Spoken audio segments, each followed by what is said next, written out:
Okay, tiny little follow-up on HD. We'll finish this one off. Again, she brings a non-male perspective to lots of poetry that she writes, and she was really into classical Greek literature, but she puts spins on stories that a lot of us know very well. She has a very famous poem about Leda. Remember, Leda was a mortal woman who was seduced by Zeus. Let the story start that way. Um, because he turned into a swan and tricked her.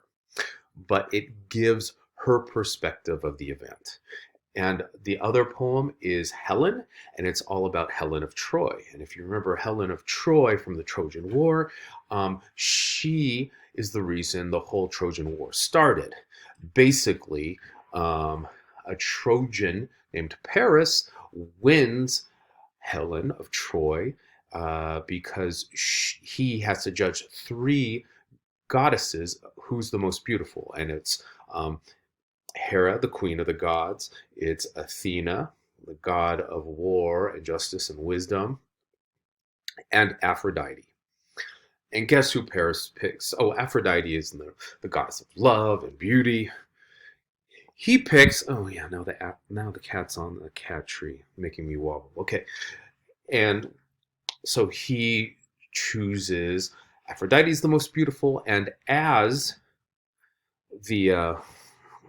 as a reward for picking Aphrodite, Aphrodite basically gives her Helen, who was already married to a Greek general named Agamemnon.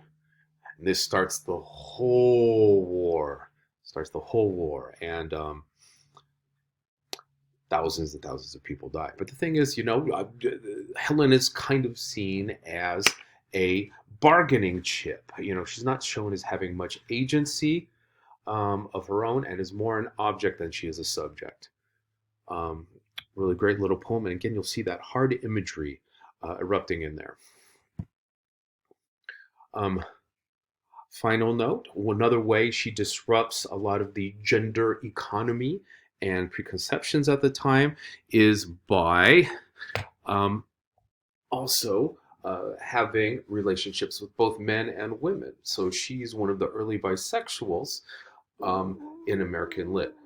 There's my cat who doesn't like being held, but he keeps on getting in the way. This is Tintin. Say hi to the camera. Do you hear the snort? Yeah, he thinks he's really tough. So, like I said, this is going to be a nice little short one, but again, keep in mind HD is a really important imagist, and that is a movement or a sub-movement of modernism in American literature and European literature as well. Thanks a lot, and I'll talk to you soon. Say goodbye to the camera.